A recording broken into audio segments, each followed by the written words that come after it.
রমজানের আগে রাজধানীতে দেশি ফলের দাম ঊর্ধ্বমুখী। সরবরাহ ঘাটতির দাবি বিক্রেতার। চট্টগ্রামে আমদানি পণ্যের কন্টেইনার জট মজুত করে মূল্যবৃদ্ধির পায়তারার অভিযোগ। ১.৫ লাখ কোটি টাকা খরচেও মেয়াদ উত্তীর্ণ ইঞ্জিনে চলছে রেড। ৬৩% লাইনে ঝুঁকিপূর্ণ। ১৫ বছরে লোকসান ২৮,০০০ কোটি। আয় বাড়াতে পণ্য পরিবহনে গুরুত্ব দেওয়ার পরামর্শ। নওগাঁয় ১৪ কোটি টাকা ব্যয়ে বর্জ্য শোধনাগার প্রকল্পে ব্যাপক অনিয়মের অভিযোগ। ৭ বছরেও শেষ হয়নি নির্মাণ কাজ। খতিয়ে দেখার আশ্বাস কর্তৃপক্ষের। নাটোরে সেচ পাম্প চুরির হিড়িক। বোরো চাষ ব্যাহত। চুরি যাচ্ছে ট্রান্সফরমার সহ মিটার ও তার। থানায় অভিযোগ দিয়েও নেই প্রতিকার। অভিযান অব্যাহত জানালো পুলিশ। এবং পুনর্গঠন শুরু করেছে বিশ্বের সর্ববৃহৎ কফি চেইন স্টারবাকস। ছাঁটাই করলো ১১০০ কর্মী। বিক্রিতে ধস। মেনু থেকে বাদ দেওয়া হয়েছে কিছু আইটেম।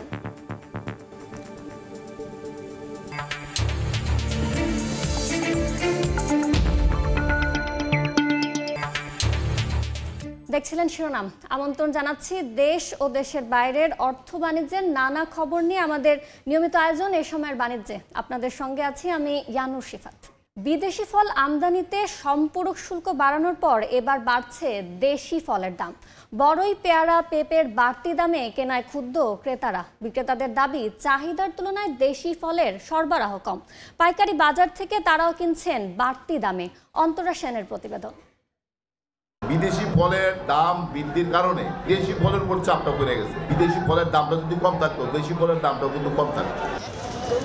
কাউরান বাজারের দেশি ফলের দোকান ঘুরে মিলল এই কথার সত্যতা। সম্পূরক শুল্ক বাড়ানোয় আমদানি করা ফলের দাম বাড়ার সঙ্গে সঙ্গে পাল্লা দিয়ে বাড়ছে দেশি ফলের দাম। পেয়ারা তো এবারকার একবারই সব থেকে বেশি দাম বেশি। সিজন হিসেবে এত দাম হওয়ার কথা না। দেশি ফলে যদি আমাদের এই দামে কিনতে হয়, ইম্পোর্টেড মালটা, তাহলে আরো অনেক দামে কিনতে হবে। কাউরান বাজারের পাইকারি আড়তে মানভেদে ১ কেজি পেয়ারা বিক্রি হচ্ছে ৭০ থেকে ১২০ টাকায়। খুচরায় ক্রেতাদের পেয়ারা কিনতে হচ্ছে ১০০ থেকে ১৫০ টাকা দরে। মিষ্টি বড়ই পাইকারিতে বিক্রি হচ্ছে ৪০ থেকে ১৫০ টাকায়। খুচরায় ৮০ থেকে ২০০ টাকা। পাকা পেঁপে বিক্রি হচ্ছে কেজিতে ৮০ থেকে ১০০ টাকায়। খুচরা বাজারে দর ১০০ থেকে ১৫০ টাকা। দাম বাড়ায় ফল কিনতে এসে কাউকে ফিরতে হচ্ছে খালি হাতে, কেউ আবার প্রয়োজনের তুলনায় কিনছেন কম। আমাদের ক্রয় ক্ষমতার বাইরে চলে যাচ্ছে। রেগুলার খাইতাম, সেখানে মনে করেন ১ মাস একবার খাই বা ৬ মাস একবার খাই। বিক্রেতাদের দাবি, চাহিদার তুলনায় সরবরাহ না থাকায় তাদের বাড়তি মূল্যে বেচতে হচ্ছে এসব ফল। দেশি ফল একটু সরবরাহটা আপনার একটু কম, এই জন্য আপনি একটু পাইকারের কাস্টমারের খাইতেছে একটু বেশি, এই জন্য দাম একটু বেশি বাজারে। মোকামুবাড়ি জায়গা কয় রোজা আইছে, আর মাল আটকায় রাখি আমরা রোজার মধ্যে বেছে, রোজার মধ্যে খাই বেশি, এই কারণে এটার দাম বাড়তি। আড়তদাররা জানান, উৎপাদন খরচ বেড়ে যাওয়ায় দাম বেড়েছে এসব দেশি ফলের। কিনে আনতেছি বেশি দামে, তারপর আমাদের ট্রান্সপোর্ট খরচ, আমাদের লেবার খরচ, আমাদের গড় খরচ ইনক্লুডিং মিলিয়ে আমাদের কস্টিং একটা খরচ আছে। ১ কেজি পেপার কিনলেও ১ কেজি পেপারের দাম বর্তমান ৮০ টাকা। আর এরকম ২০ কেজি ৩০ কেজি পেঁপে প্যাকেট করতে গেলে ১ কেজি পেপারের দরকার হয়। রমজানের আগেই দেশি বিদেশি ফলের এমন বাড়তি দামে ক্ষোভ বেড়েছে ক্রেতাদের মনে। এদিকে বেচা কেনা কমে আসার দাবি করে ক্ষতির আশঙ্কা ব্যবসায়ীদের। আপেল কমলার দাম আকাশ ছোঁয়া। পেয়ারা কিংবা বড়ই কিনতে চাইছেন, সেক্ষেত্রেও গুনতে হচ্ছে বাড়তি টাকা। আর তাই ফল কিনতে এসে নাজেহাল অবস্থা সাধারণ মানুষের। সব সংকট কাটিয়ে রমজানের আগেই স্বস্তি ফিরুক দেশি বিদেশি ফলের বাজারে, এমনটাই প্রত্যাশা সকলের। অন্তরা সেন, সময় সংবাদ, ঢাকা। দর্শক, ফলের দাম প্রসঙ্গে আমাদের সঙ্গে আলোচনার জন্য স্টুডিওতে আছেন কনজিউমার অ্যাসোসিয়েশন অফ বাংলাদেশ ক্যাবের সাধারণ সম্পাদক হুমায়ুন কবির ভূঁইয়া। এই সময়ের বাণিজ্যে আপনাকে স্বাগত স্যার। আমরা যেমনটা প্রতিবেদনে দেখলাম, সম্পূরক শুল্ক বিদেশি ফলের ক্ষেত্রে বাড়ানো হয়েছে, তবে দেশি ফলের দাম বাড়তি। এর কারণ কি? ধন্যবাদ আপনাকে। আমরা যদি বলি আর কি, রমজান যেহেতু আমাদের সামনে আর কি, এই সময় এই সম্পূরক শুল্কটা বৃদ্ধি করাটা ঠিক হয় না সরকারের, আমরা বলবো আর কি। কারণ অনেক বাড়ানো দেওয়া হয়েছে, যার জন্য বিদেশি পণ্য ফল আমাদের এখানে আমদানিও কম হচ্ছে। অ্যাট দি সেম টাইম সাধারণ ভোক্তা যারা আগে, তারা এইসব ফল কিনতে পারতেছে না।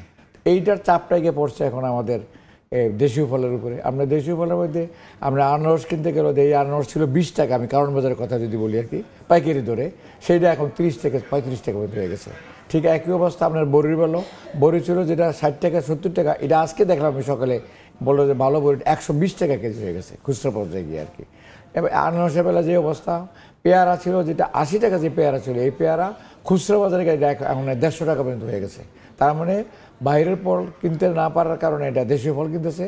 এবং পেঁপের কথা যেটা বলবো আর কি, পেঁপেতে এমনিতে ধরো আমরা 40 টাকা কেজি, ওই পেঁপেটাকে করে কি তারা ইয়ে দেয়, ওই গরম হিট দিয়া এটাকে পাকায়। কাঁচা পেঁপে তারা বিক্রি করে 40 টাকা, আর এখন এইটারে পাকায় বিক্রি করতেছে আপনার 120 টাকা থেকে 150 টাকা পর্যন্ত। একে তো আমি দাম বেশি দিচ্ছি, তারপর আমি একটা ভেজাল পণ্য আবার এখানে আমি খাইতেছি। তো এইটার জন্য সরকারের যে কাজগুলি করা দরকার, বাজার তদারকি করা দরকার, এটা কিন্তু সেভাবে ফলের বাজারে তারা আসে না। যদি আমি বলি, আমি তরমুজের কথা বলি আর কি, আপনি নাটোরের কথা বলেন অথবা বরিশালের কথা বলেন, সেখান থেকে কিন্তু, বা ভোলার কথা বলেন, সেখান থেকে কিন্তু তরমুজ তারা পিস হিসাবে জমিতে কিনে আসে। ঢাকা শহরে আসার পরে দেখা যায় এটা কেজি 70 টাকা 80 টাকা কেজি হচ্ছে। এটা মনে হয় যেন সরকারের যে এজেন্সিগুলি আছে তারা মনে হয় এটা মানে গায়ে মাখায় না আর কি, যার জন্য সাধারণ ভোক্তারা এখন তরমুজও কিনতে পারবে না বাজারে অবস্থা। আপনি যেরকম সরকারি বিভিন্ন সংস্থার কথা বললেন, আমরা প্রায় সময় দেখি ভোক্তা অধিকারের বাজারে অভিযান পরিচালনা করে। এই যে অভিযানগুলোর পরও দাম কমছে না, এক্ষেত্রে কি করা উচিত? আর না, এটা যেটা করা যায়, ভোক্তা একমাত্র বাজারে অভিযানটা সঠিকভাবে যেটা পরিচালনা করতে একমাত্র ভোক্তা অধিদপ্তরই করে থাকে আর কি। পাশাপাশি ডিসি অফিস থেকেও করা হচ্ছে, বিএসটি থেকেও করা হচ্ছে, নিরাপদ খাদ্য কর্তৃপক্ষ আছে, প্রত্যেকে কিন্তু বাজারে আসছে। কিন্তু বাজারে যেই পরিমাণ অভিযানের দরকার, ব্যবসায়ীরা কিন্তু অভিযান হোক এটা তারা চায় না। আমরাও বলি যে অভিযান করে কাউকে জরিমানা করা কিন্তু ভোক্তা আইনের উদ্দেশ্য না, কিন্তু তারা বাধ্য করতেছে। এটা যেইভাবে বাজারে যে স্মুথলি করার দরকার আর কি, প্রত্যেকটা বাজারের মধ্যে আমি মনে করি কোনো না কোনো সমন্বয়ের মাধ্যমে কোনো না কোনো এজেন্সি বাজারে থাকতে হবে। কারণ ঢাকা শহরে অনেকগুলি ভোক্তা অধিদপ্তর হয়তো 2টা বা 4টা আমরা অভিযানে গেল, এই 4টা তো সারা বাংলা ঢাকা শহর কভার করতে পারতেছে না। এই জন্য একটা সমন্বয়ের মাধ্যমে বিএসটিআই, তারপর নিরাপদ খাদ্য কর্তৃপক্ষ, আরও ডিসি অফিস, তারা এটা যদি সমন্বয়ের মাধ্যমে যদি বাজারে প্রত্যেক দিন যদি বাজারে তাদের একটা অভিযান থাকে আর কি, আমি বলি না যে তাদেরকে জরিমানা করা হোক, তাইলে কিন্তু বাজারে এই যে ফরিয়া যারা আর কি, যারা মধ্যস্বত্বভোগী, তারা এই কাজটা করতে পারবে না, কিন্তু ভোক্তারা এটা ভুক্তভুক্ত হচ্ছে। সরকার থেকে এই ব্যবস্থাটা নেওয়ার জন্য আমরা কনজিউমার অ্যাসোসিয়েশন বাংলাদেশ ক্যাবের পক্ষ থেকে সরকারের কাছে বিনীত অনুরোধ থাকবে, যেহেতু বিদেশি ফল আমরা কিনতে পারতেছি না, সুতরাং দেশীয় ফলটা যাতে আমাদের এমন ক্রয় ক্ষমতার বাইরে না যায়। আমি দেখলাম যে চিত্রটা দেখা গেল যে অনেক ভোক্তাই কিন্তু বললেন যে এই দেশীয় ফলও আমাদের ক্রয় ক্ষমতার বাইরে চলে যাচ্ছে। তো এইটা সরকারের এই ব্যাপারে সরকারের উদ্যোগ নেওয়া দরকার, এবং বাজারের যে কমিটিগুলি আছে, যারা বাজার কমিটিতে আছে তারা নির্বাচিত, এবং তারা যেটা বলে যে চাঁদাবাজি কমে নাই, চাঁদাবাজি কিন্তু আছে, মানে হাত বদল হয়েছে, বাজারে চাঁদাবাজি এখনও আছে, ট্রাকও চাঁদাবাজি আছে, নির্দিষ্ট লোকজন দিয়ে চাঁদাবাজিটা করা হইতেছে, এটা বন্ধ করা দরকার। পুলিশ কিন্তু এখন চাঁদাবাজি করে না, এটা আমরা পরীক্ষা দিয়েছি, পুলিশের কোনো সদস্য এখন চাঁদাবাজির মধ্যে জড়িত না।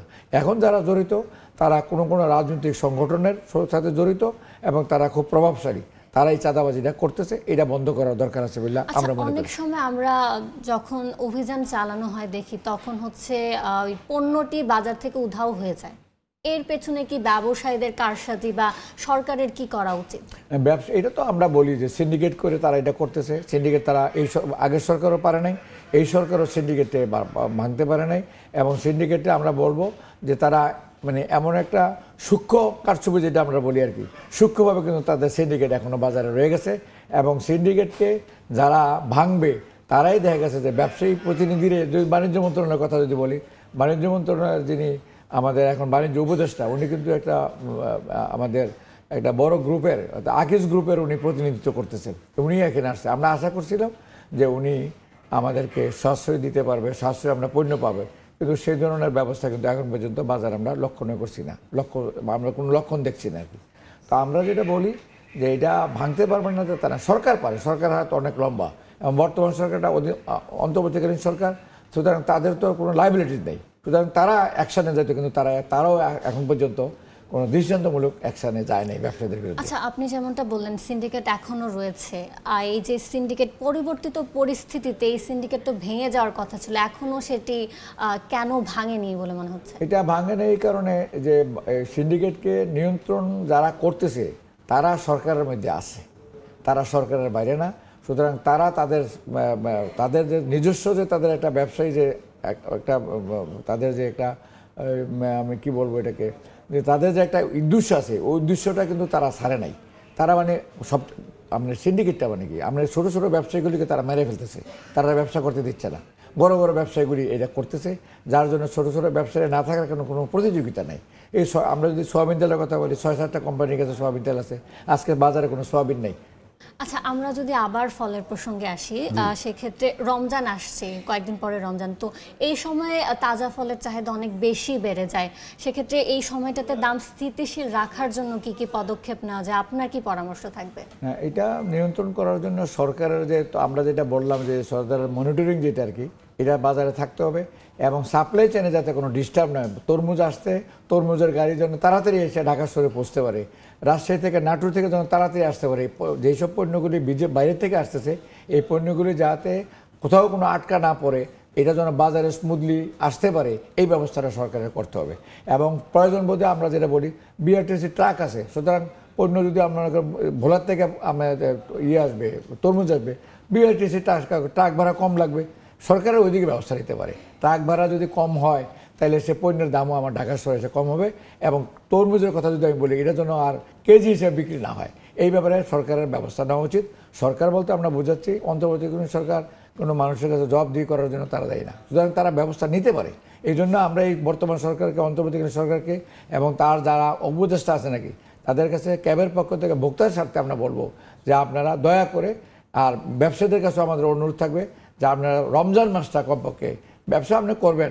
আমরা বলি না যে আপনি বাজারে চ্যারিটেবল আপনার করে করছেন ফান্ড, আপনার না চ্যারিটেবল আপনার প্রতিষ্ঠানও না, আপনি লাভ করেন কিন্তু সহনীয় পর্যায়ে লাভটা করেন। এটা ভোক্তাদের পক্ষ থেকে আমরা ব্যবসায়ীদের কাছে অনুরোধ থাকবে আমাদের এটার জন্য। ধন্যবাদ জনাব হুমায়ুন আমাদের সঙ্গে যোগ দেওয়ার জন্য। জি, ধন্যবাদ আপনাকে।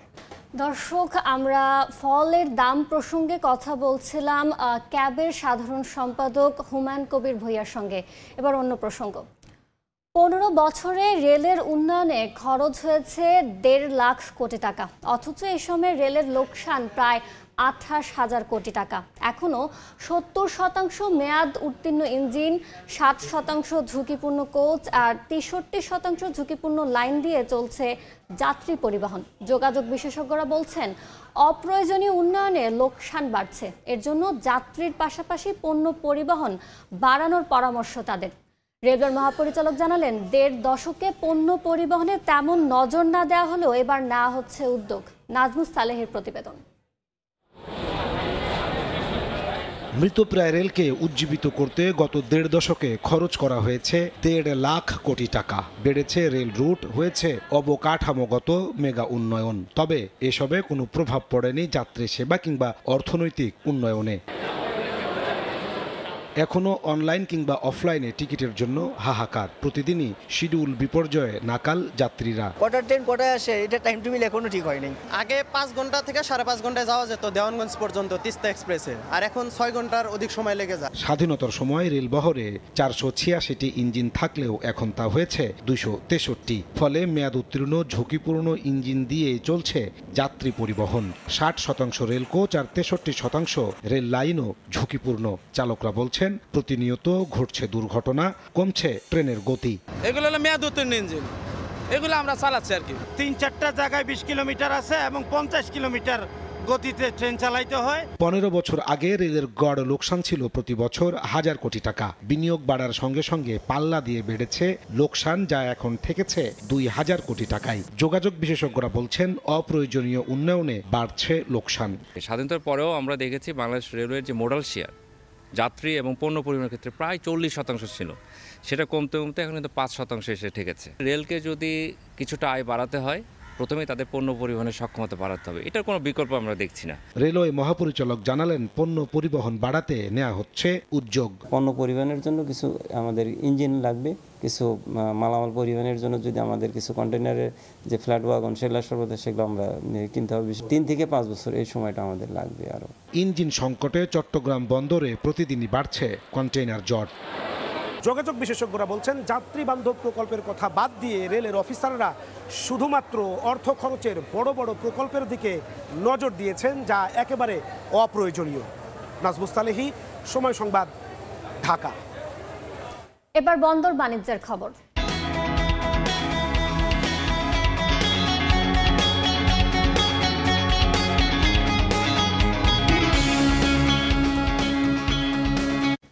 চট্টগ্রাম বন্দরের ইয়ার্ডকে গুদাম হিসেবে ব্যবহার করে রাখা হয়েছে রমজান ঘিরে আমদানি করা বিপুল পরিমাণ ভোগ্যপণ্য। বন্দরের ইয়ার্ড এবং অফ ডকে এ ধরনের FCL কন্টেইনার আছে 40,000। এই প্রক্রিয়া বাজারে কৃত্রিম সংকট তৈরির অভিযোগ উঠেছে। 9 মার্চের মধ্যে এগুলো ডেলিভারি না নিলে 4 গুণ মাশুল আদায়ের ঘোষণা দিয়েছে বন্দর কর্তৃপক্ষ। সাখাত টিপুর ক্যামেরায় বিস্তারিত জানাচ্ছেন কমল দে। চট্টগ্রাম বন্দরের বিভিন্ন ইয়ার্ডে এই মুহূর্তে অবস্থান থাকা 40,089টি কন্টেনারের মধ্যে 31,384টি FCL কন্টেনার। আমদানি করা এসব কন্টেনারের পণ্য ছাড় না করে আমদানিকারক প্রতিষ্ঠান বন্দরের ইয়ার্ডে ফেলে রেখেছে। অভিযোগ উঠেছে রমজানে ভোগ্যপণ্যের দাম বাড়ানোর কৌশল হিসেবে এইসব কন্টেনার ছাড় করানো হচ্ছে না। অতিরিক্ত পণ্য আসার কারণে খালাসের ক্ষেত্রে একটু সময় ক্ষেপণ হচ্ছে, যার কারণে মালগুলো ওখানে পড়ে আছে। শুধু বন্দর নয়, 19টি অফডকও জমেছে FCL কন্টেনার পণ্য ডেলিভারিতে ধীরে চলো নীতি নিয়েছেন আমদানিকারকরা। এবং আমরা যখন আমাদের 38 ধরনের আমদানি পণ্যবাহী কন্টেনার বের করতে যাই, তখনও কিন্তু এই কন্টেনার জট বা যানজট নেতিবাচক প্রভাব ফেলছে আমাদের অপারেশনের উপর। পবিত্র রমজানকে সামনে রেখে পর্যাপ্ত ভোগ্যপণ্য আমদানি হয়েছে বাংলাদেশে, কিন্তু কিছু কিছু ব্যবসায়ীর কূটকৌশলের কারণে বাজারে মার খেয়ে যাচ্ছে পণ্যের দাম। অভিযোগ উঠেছে ভোগ্যপণ্য সহ শিল্পের কাঁচামাল কৌশলে আটকে রাখা হচ্ছে বন্দরে, আর তাই এবার কঠোর হতে বাধ্য হচ্ছে বন্দর কর্তৃপক্ষ। এসব FCL কন্টেনার দ্রুত ছাড় করা না হলে 4 গুণ হারে মাশুল আদায় করবে বন্দর। এই অবস্থায় আমদানি করা পণ্য এবং কন্টেনার আগামী 9 মার্চের মধ্যে ডেলিভারিতে বিশেষ নির্দেশনা জারি করেছে চট্টগ্রাম বন্দর কর্তৃপক্ষ।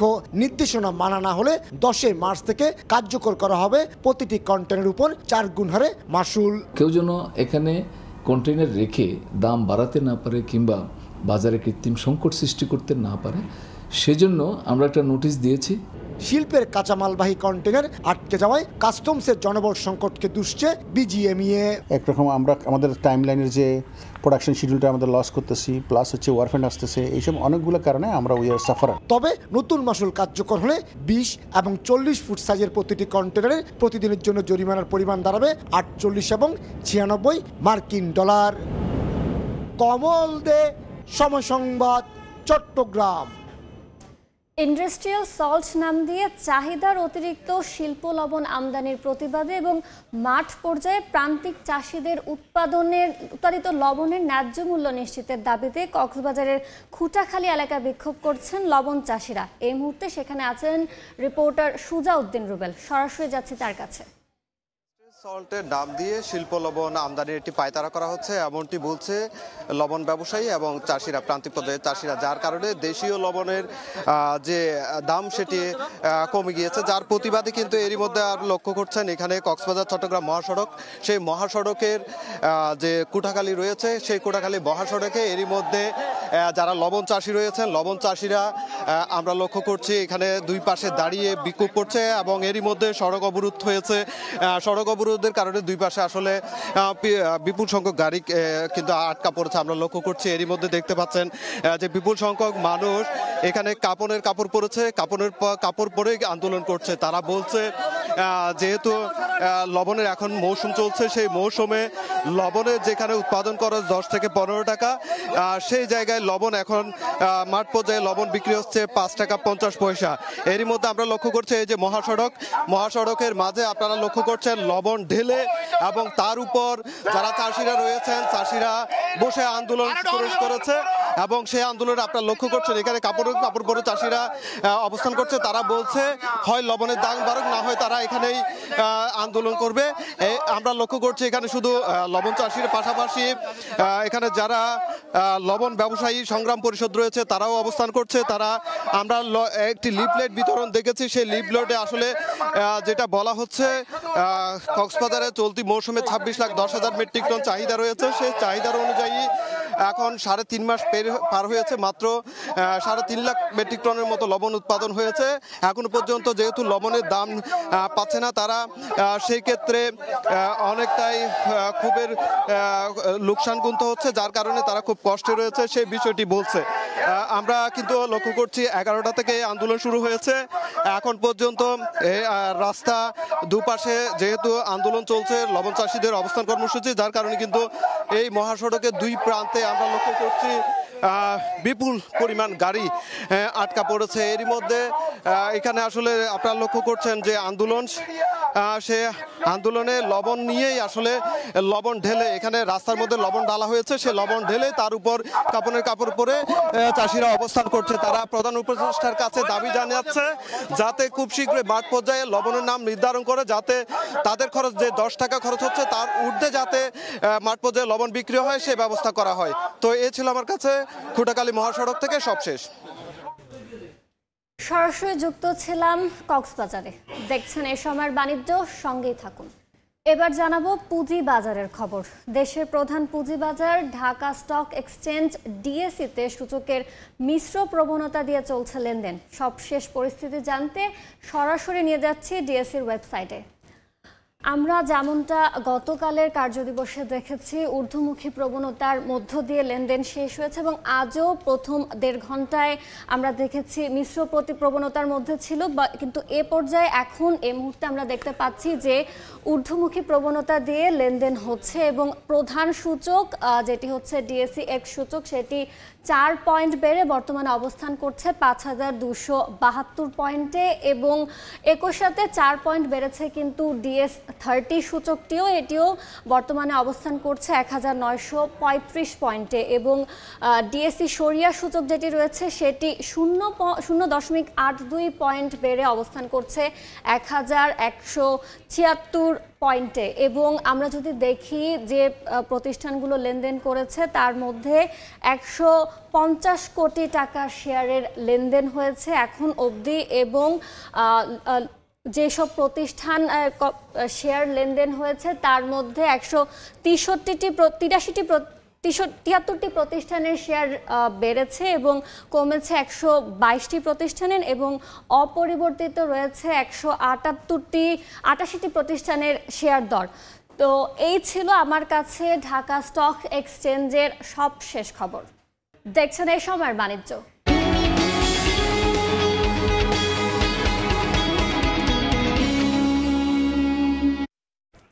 রাজধানীর বাজারে সয়াবিন তেলের ব্যাপক সংকট। এর মধ্যে রমজান উপলক্ষে ভোক্তাদের কাছে ভোজ্য তেল, আটা সহ নিত্যপণ্য ডিলার মূল্যে বিক্রির উদ্যোগ নিয়েছে বেসরকারি একটি প্রতিষ্ঠান। বিস্তারিত জানাতে কারওয়ান বাজার থেকে যুক্ত হচ্ছেন রিপোর্টার কামরুল হাসান সবুজ। সরাসরি যাচ্ছে সেখানে। আমরা জানি বাজারে ভোজ্য তেলের সংকট চলছে বেশ কিছুদিন ধরে এবং অন্যান্য যে নিত্যপণ্য রয়েছে বিশেষ করে রমজানের যেগুলোর চাহিদা রয়েছে সেগুলো বেশ স্বাভাবিক রয়েছে বাজারে, কিন্তু এর মধ্যেই যে বরাবরের মতো বেশ কয়েক বছর ধরে আমরা যেটা দেখছি যে বিভিন্ন কোম্পানি রমজান উপলক্ষে সুলভ মূল্যে বা তাদের যেটা বলে ফেয়ার প্রাইসে এই বিক্রি কার্যক্রম শুরু করেছে। তো আজকে একটি প্রতিষ্ঠান তারা তাদের যে নিত্যপণ্য রয়েছে সেই নিত্যপণ্য বিক্রি কার্যক্রম শুরু করেছেন রমজান উপলক্ষে। আজ থেকে মোটামুটিভাবে রাজধানীর 9টি পয়েন্টে এই বিক্রি কার্যক্রম চলবে এবং সকাল 9টা থেকে মোটামুটিভাবে যতক্ষণ কাস্টমার থাকে ততক্ষণ পর্যন্ত এই কার্যক্রম চলবে, 15 রমজান পর্যন্ত চলবে। এরপরের হয়তো চাহিদা অনুযায়ী বা যদি চাহিদা থাকে তাহলে এটা দেশ আরও বেশ কিছুদিন চলবে এবং এটি প্রাথমিকভাবে 9টি পয়েন্টে, ঢাকার 9টি পয়েন্টে হলেও এটি দেশব্যাপী এই কার্যক্রম চালানোর পরিকল্পনা রয়েছে। আমরা যদি দেখি আসলে দামের পার্থক্য, আমরা সয়াবিন তেলের যেটা 1 লিটার 5 লিটার বা এই যে বোতলগুলো রয়েছে সেগুলো বিক্রি হচ্ছে, আমরা যদি দেখি 5 লিটার বোতল সয়াবিন যেটা 852 টাকা বাজারে পাওয়া যাচ্ছে, এটি 837 টাকা এখানে বিক্রি হচ্ছে, অর্থাৎ ডিলার মূল্যে বিক্রি হচ্ছে যেটা ওনারা বলছেন। এবং সানফ্লাওয়ার যেটা বাজার মূল্য 2000 টাকা 5 লিটার, সেটি এখানে 1180 টাকায় বিক্রি হচ্ছে এবং সেখান থেকে আমরা দেখতে পাচ্ছি যে যেটা যারা কিনছেন তারা বলছেন যে এর সাথে আবার 1 কেজি পোলাওর চালও পাওয়া যাচ্ছে। আমরা যে বাজারে যেগুলো পাওয়া যাচ্ছে যেমন সাবান কিনলে বালতি ফ্রি বা এরকম যে অফারগুলো রয়েছে এখানেও সেগুলো চলমান রয়েছে। আটার দাম যদি আমরা বলি যেটা অনেকেই কিনছে এবং সেই আটা 60 টাকার আটা এখানে 64 টাকায় পাওয়া যাচ্ছে 1 কেজি, 44 টাকায় পাওয়া যাচ্ছে 60 টাকার 1 কেজি আটা যেটা বাজারে সেটা এখানে 44 টাকায় পাওয়া যাচ্ছে। তো এভাবে যে কার্যক্রম চলছে এবং এখানে আমরা দেখতে পাচ্ছি আসলে যে বিক্রি কার্যক্রম কিছুক্ষণ আগে শুরু হয়েছে এবং এখনই ব্যাপকভাবে যে কাস্টমারের যে আগ্রহ রয়েছে সেই আগ্রহ এখানে দেখা যাচ্ছে। এবং মোটামুটি বেশ ভিড় এবং বেশ হুড়োহুড়ো করে কিনছেন। তো আমার কাছে রাজধানীর এই কারওয়ান বাজার থেকে এই যে বেসরকারি একটি প্রতিষ্ঠানের রমজান উপলক্ষে ন্যায্য মূল্যে পণ্য বিক্রি কার্যক্রমের এই ছিল এই মুহূর্তে সবশেষ খবর। রাজধানীর কারওয়ান বাজার থেকে সরাসরি যুক্ত হয়েছিলেন রিপোর্টার কামরুল হাসান সবুজ। দেখছেন এই সময়ের বাণিজ্য।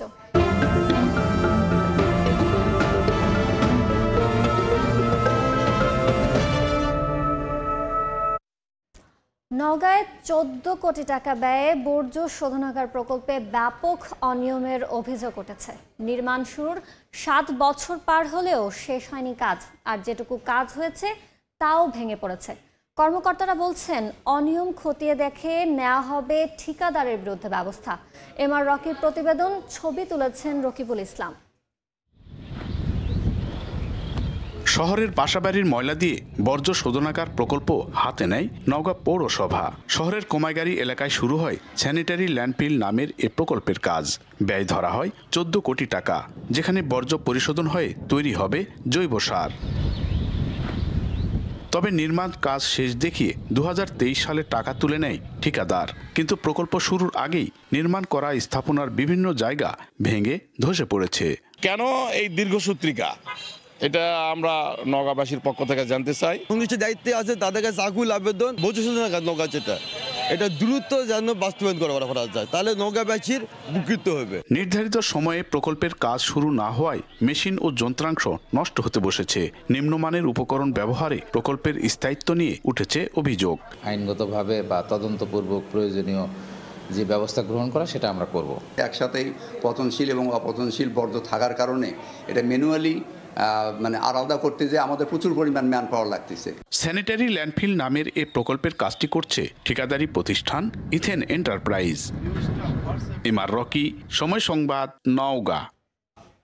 দেখছেন এই সময়ের বাণিজ্য, সঙ্গেই থাকুন। দেখছেন এই সময়ের বাণিজ্য। ওয়ালটন বহির্বিশ্বে বাংলাদেশের অ্যাম্বাসেডর হিসেবে কাজ করছে বলে মন্তব্য করেছেন ইনভেস্টমেন্ট কর্পোরেশন অফ বাংলাদেশ আইসিবির চেয়ারম্যান ও পুঁজিবাজার বিশেষজ্ঞ অধ্যাপক আবু আহমেদ। সম্প্রতি গাজীপুরের চন্দ্রায় ওয়ালটন হেডকোয়ার্টার্স পরিদর্শন শেষে মন্তব্য করেন তিনি। এ সময় তার সঙ্গে ছিলেন আইসিবির সদ্য বিদায় ব্যবস্থাপনা পরিচালক মোহাম্মদ আবুল হোসেন ও আইসিবি অ্যাসেট ম্যানেজমেন্ট কোম্পানি লিমিটেডের প্রধান নির্বাহী মাহমুদ আক্তার।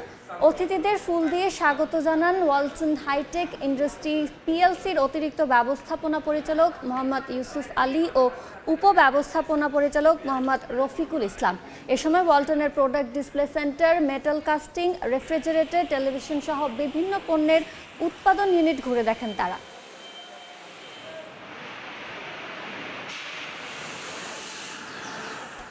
রাজধানীর আন্তর্জাতিক সম্মেলন কেন্দ্র বসুন্ধরা আইসিসিবিতে শুরু হয়েছে 10ম বাপা ফুড প্রো ইন্টারন্যাশনাল এক্সপো 2025। মঙ্গলবার সকালে 3 দিন ব্যাপী মেলা উদ্বোধন করেন বাণিজ্য উপদেষ্টা শেখ বশির উদ্দিন। আরও উপস্থিত ছিলেন চীন ও ইতালি সহ বিভিন্ন দেশের রাষ্ট্রদূত। প্রদর্শনীতে বাংলাদেশের পাশাপাশি ভারত, থাইল্যান্ড, জার্মানি, সুইজারল্যান্ড সহ 21টি দেশের 2 শতাধিক প্রতিষ্ঠানের পণ্য ও সেবা প্রদর্শিত হচ্ছে। একই সঙ্গে চলছে 12তম অ্যাগ্রো বাংলাদেশ এক্সপো এবং ফুড ইন্টিগ্রেট এক্সপো নামের 2টি মেলা।